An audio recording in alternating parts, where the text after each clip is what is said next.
We take a short break from college bowl action for the final Sunday, the NFL regular season, an NFL regular season that kicked off way back the second week of September. And of course, next week, the playoffs underway with your wild card action. Hi everyone, Al DeMarco here, and this will be your Sunday video report. Free selection coming your way in just a moment. But also, let me talk about a couple of coupon discounts. Now, as you know, if you've watched the video the past couple of days, there is currently a $25 discount coupon that is available if you have not used it already, and that discount coupon is BOWL25. The word BOWL, the number 25, no space between them, enter when prompted in your shopping cart, and you'll save $25 off of any single purchase you happen to make. BOWL25.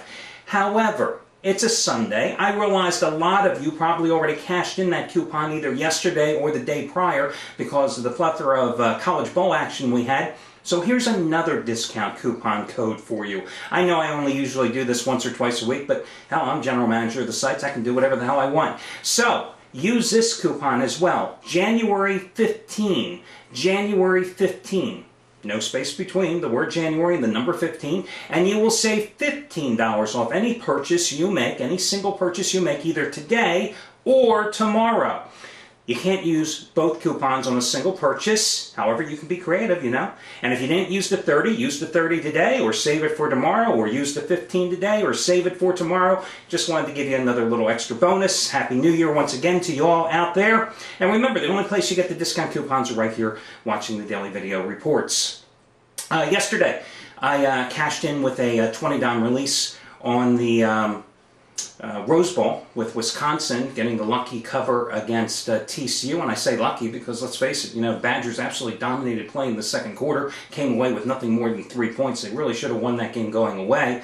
And really the luck came down to that when Wisconsin finally scored there in the fourth quarter, you know, they went for the 2-point conversion and missed it, which, having just one timeout, they being the Badgers, meant that the old TCU had to do was run out the clock. It didn't behoove them to drive down and score, because the last thing you wanted is a tie game and to go into overtime, because, you know, you have three scenarios there. Your team wins by 3, getting 3.5. Your team loses by 3, getting 3.5. Or your team loses by 6 or 7 because the other team scores the touchdown in overtime. So, all things considered, it was a lucky win. But if you scroll down the page, you'll see, you know, big deal as far as I'm concerned. It's one win.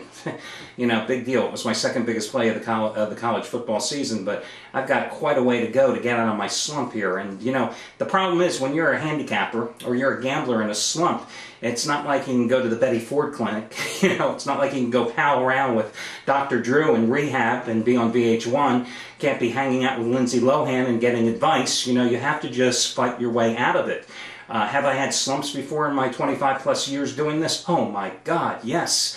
As I've often related, you know, it was back in, May of like 80, I think it was May of 1988, where I had just a horrific slump in baseball that year, where I lost 6 straight days because I foolishly allowed myself to be convinced by a friend at the time that the best way to bet baseball was a double-up theory.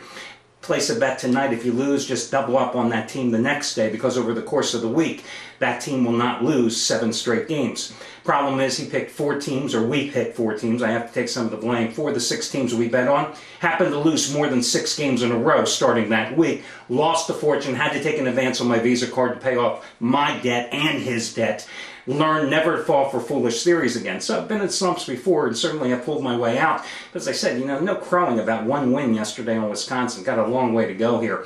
Now today, the final NFL day of the season, it's almost like preseason play. It is the most difficult day to handicap games because you have to look for teams that have motivation, teams that have momentum, teams that care about playing today, or you have to look to go against teams that absolutely could care less about playing today. And then there's often the games within the games. And let me give you an example.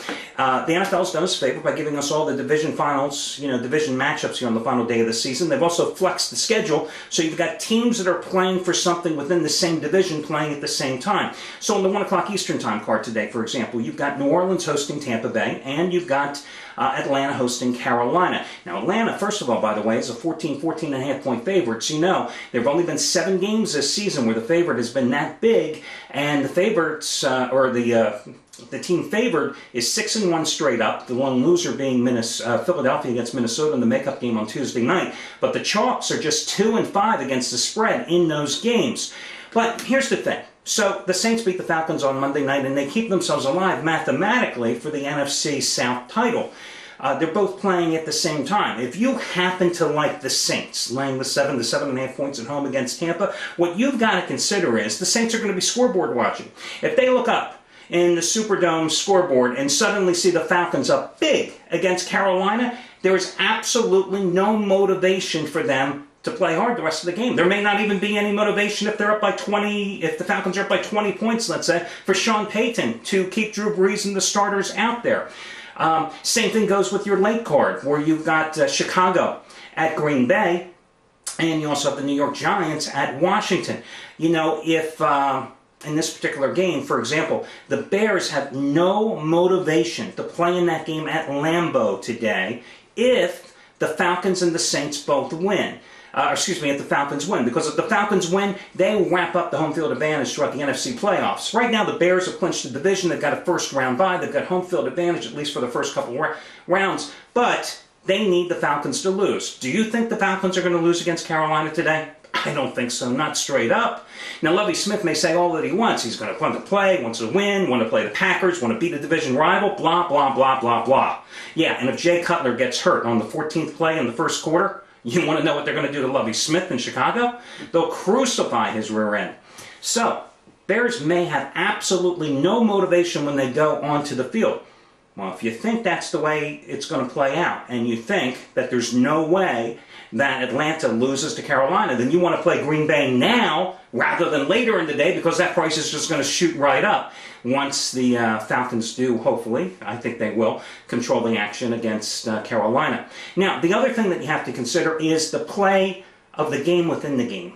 I think this is a kind of day where you take advantage of second-half wagers, second-half lines. Yeah, it means you've got to sit there in front of your computer. You've got to sit there in the sports books. You've got to be ready to go at around 2:30 Eastern time when these games get to halftime. Because, again, let's say, for example, the Carolina Panthers are giving the Atlanta Falcons all they can handle. When the Saints get to halftime against Tampa Bay, and you might find New Orleans might be a 4.5 point favorite, let's say, and it's a dogfight in Atlanta, might be worth putting a couple of shekels down on the Saints. So these are the games within the games. Then you'll have, of course, situations where, like in Philadelphia, the line's down to like 2.5 to 3 points because Andy Reid is going to rest most of his regulars. I mean, he hasn't come out and directly said that, but you know that's what it's going to be. Michael Vick's not going to play, so you're going to see Kevin Cobb out there. He took most of the first-string snaps this week in practice.